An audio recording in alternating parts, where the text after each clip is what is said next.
देशद्रोह के आरोप का सामना कर रहे कार्टूनिस्ट असीम त्रिवेदी करीब घंटे भर बाद जेल से रिहा हो जाएंगे। उन्हें मुंबई के आर्थर रोड जेल में रखा गया है। असीम ने पहले जेल से बाहर आने से इनकार कर दिया था, लेकिन महाराष्ट्र के गृहमंत्री का भरोसा मिलने के बाद वे रिहाई के लिए तैयार हो गए हैं।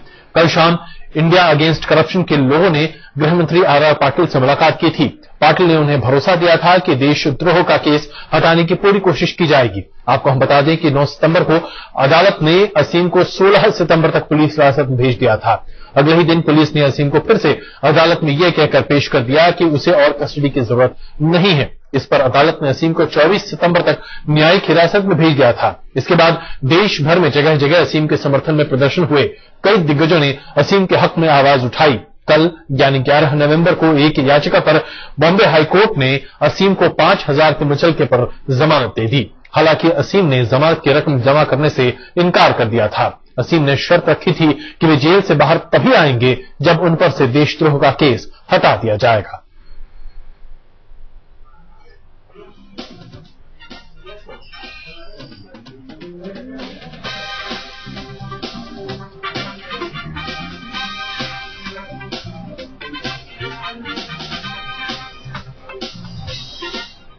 और आइए बात करते हैं वीरेंद्र सिंह गुनावत से, हमारे सहयोगी जो इस वक्त आर्थर रोड जेल के बाहर खड़े हैं। वीरेंद्र, ये बताइए कि आर्थर रोड जेल के बाहर क्या अभी ऐसे लोगों का जुटना शुरू हो गया है जो असीम के समर्थन में अपनी आवाज उठा रहे हैं? क्या वहां पर आप लोगों को देख पा रहे हैं? अजय, जो इंडिया अगेंस्ट करप्शन के जो लोग हैं जो असीम त्रिवेदी को पूरा सपोर्ट दे रहे हैं, वो ठीक 12:30 बजे आएंगे। उन्होंने ऑफिशियल मेल या फिर ऑफिशियल SMS सबको भेज के रखा है। लेकिन मैं एक बात कहना चाहूंगा अजय कि असीम त्रिवेदी बेल से या फिर मुंबई के आर्थर रोड जेल से निकलने के बाद सीधा घर नहीं जाएंगे। उन्होंने पलट जवाब का पूरी तैयारी दे दी है, क्योंकि उनको मौका मिल गया है राज्य सरकार की फजीहत खुलेआम करने की। यहां से वो सीधा डॉक्टर बाबा साहेब अम्बेडकर के स्मारक जाएंगे, जहां फूल चढ़ाएंगे।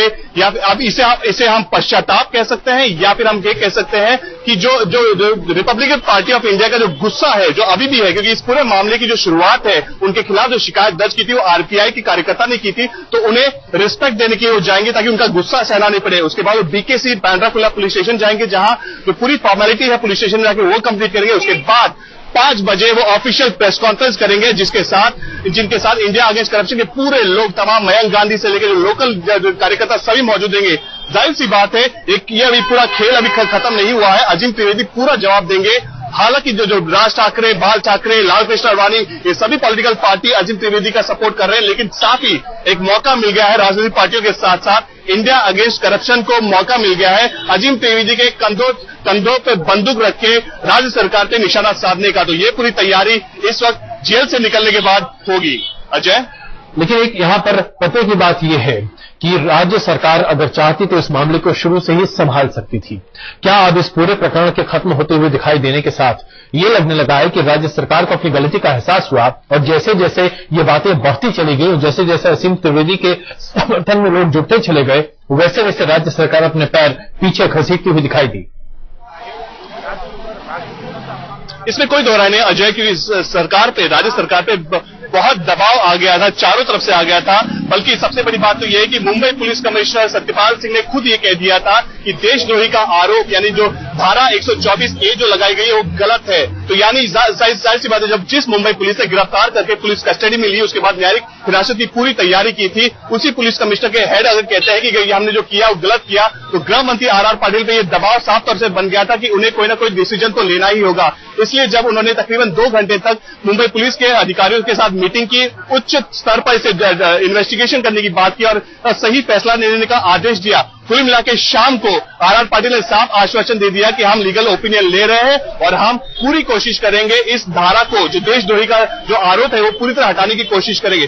जाहिर सी बात है, राज्य सरकार ने या फिर हम कहें मुंबई पुलिस ने, चाहे वो इंटेंशनली हो या अनइंटेंशनली हो, अपनी फजीहत कर ली है। और ये मौका राजनीतिक पार्टियों के साथ साथ असीम त्रिवेदी जो कार्टूनिस्ट है और साथ साथ में इंडिया अगेंस्ट करप्शन की टीम को मौका मिल गया है। राज्य सरकार ने सिर्फ कोई सबक लिया है या ये पता नहीं, लेकिन हाँ काफी कंफ्यूजन में इस वक्त चल रही है। जी, धन्यवाद इस जानकारी के लिए। तो कुल मिलाकर देखा जाए तो असीम त्रिवेदी का ये पूरा मामला राज्य सरकार के लिए गले की फांस बनता हुआ दिखाई दे रहा है। इस बीच कई दिग्गज असीम त्रिवेदी के समर्थन में कूद पड़े हैं।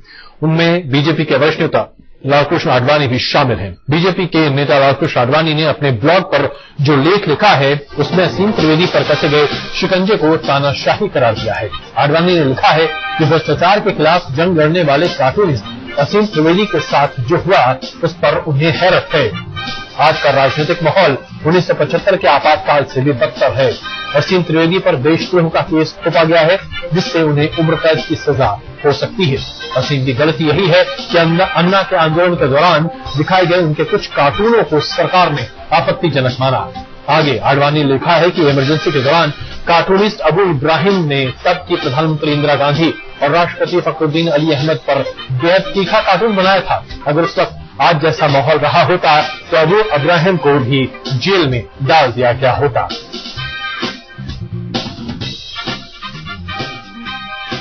ये तमाम बातें लालकृष्ण आडवाणी ने अपने ब्लॉग में लिखी हैं और काफी पुरजोर समर्थन करते हुए दिखाई दे रहे हैं असीम त्रिवेदी के।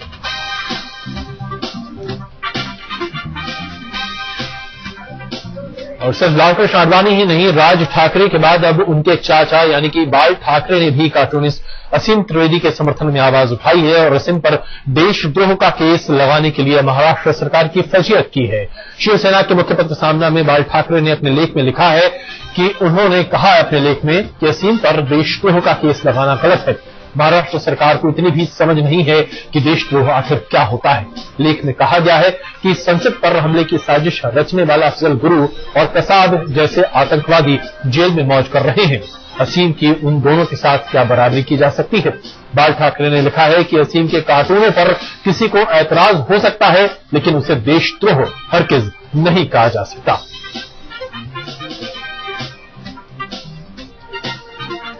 और आइए अब आपको हम सीधे ले चलते हैं एक बार फिर वीरेंद्र सिंह गुनावत हमारे सहयोगी के पास। उनके साथ इंडिया अगेंस्ट करप्शन के अब समर्थक भी जुटने लगे हैं। वीरेंद्र। बिल्कुल अजय, इस वक्त हमारे साथ प्रीति शर्मा है जो आपने पहला सवाल किया था क्या इंडिया अगेंस्ट करप्शन के लोग आ गए हैं। जी हाँ, यहाँ उनके प्रतिनिधि आ गए हैं। सबसे पहला सवाल करना चाहूंगा, 1 बजे वो रिहा हो जाएंगे, बेल बॉन्ड साइन करके बाहर आ जाएंगे, उसके बाद क्या, किस तरह की रणनीति है? क्योंकि कहीं ना कहीं ऐसा लग रहा है कि आपको भी मौका मिल गया है राज्य सरकार की फजीहत करने के लिए, उनके खिलाफ कुछ बोलने की। आप ये गलत कह रहे हैं कि हम सरकार के खिलाफ बोलते हैं। आईएसी करप्शन के खिलाफ बोलता है, उन मुद्दों के खिलाफ बोलता है जिससे हमें दुख होता है।